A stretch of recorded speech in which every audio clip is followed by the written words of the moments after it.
ജീവിതത്തിൽ ഒരലച്ചിലുണ്ടായി. ഞാൻ അങ്ങനെ എല്ലാ ക്ഷേത്രത്തിലും പോറ്റിമാരടുത്തും എല്ലാം ഞാൻ ചെന്ന് ചോദിക്കുമായിരുന്നു, എന്തുകൊണ്ടാണ് എൻ്റെ ജീവിതത്തിൽ ഇങ്ങനെയുള്ള പ്രശ്നങ്ങൾ ഉണ്ടാകുന്നത് എന്ന് ചോദിച്ചപ്പോൾ പറഞ്ഞ് എൻ്റെ മോന് സമയം നല്ലതല്ല, അതുകൊണ്ട് 2 വർഷത്തേക്ക് നല്ലതല്ല എന്ന് പറഞ്ഞു നിന്നു. അവൻ എന്നെ വെറുത്ത് എൻ്റെ വീട് വിട്ട് മാറി നിൽക്കുകയായിരുന്നു. എവിടെയാണെന്നോ എന്തെന്നോ ഒരു അറിവുമില്ലായിരുന്നു. ഞാൻ എല്ലാവരടുത്തും ചോദിക്കുമ്പോഴേ അവർ പറഞ്ഞു ഞങ്ങളെ കൊണ്ടൊന്നും സഹായിക്കാൻ പറ്റത്തില്ല എന്ന് പറഞ്ഞു. അങ്ങനെ ഒരു ദിവസം ഞാൻ കോവിലിൽ നിന്ന് ഇറങ്ങിയപ്പോൾ എനിക്ക് ഒരു കൃപാസനം പത്രം എൻ്റെ കയ്യിൽ കിട്ടി. ഞാൻ വിചാരിച്ചു ഇതെനിക്കെന്തിനാ, പള്ളിയിലെ പത്രം. ഞാൻ നിസ്സാരമായിട്ട് അതിനെ ബാഗിനകത്ത് ചുരുട്ടി വെച്ചു. വൈകുന്നേരം ഭർത്താവ് ഡ്യൂട്ടിക്ക് പോയപ്പോൾ ഈ പത്രത്തിലാണ് ഞാൻ കാപ്പി പൊതിഞ്ഞ് കൊടുത്ത് വിട്ടത്.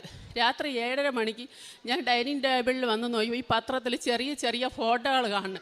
ഞാൻ വിചാരിച്ചു ഇതെന്തോ പ്രത്യേകതയുണ്ട് ഈ പത്രത്തിന് എന്ന് വിചാരിച്ച് പെട്ടെന്ന് ഭർത്താവിനെ വിളിച്ച് പറയുന്നു, ആ പത്രത്തിന് എന്തോ പ്രത്യേകതയുണ്ട്, അതിൽ വെച്ച് ആഹാരം കഴിക്കരുത്, ആ പത്രം എനിക്ക് തിരിച്ചു കൊണ്ട് തരണേന്ന്. ആ പത്രം ഞാൻ സുരക്ഷിതമായിട്ട് ഇന്ന് സൂക്ഷിച്ച്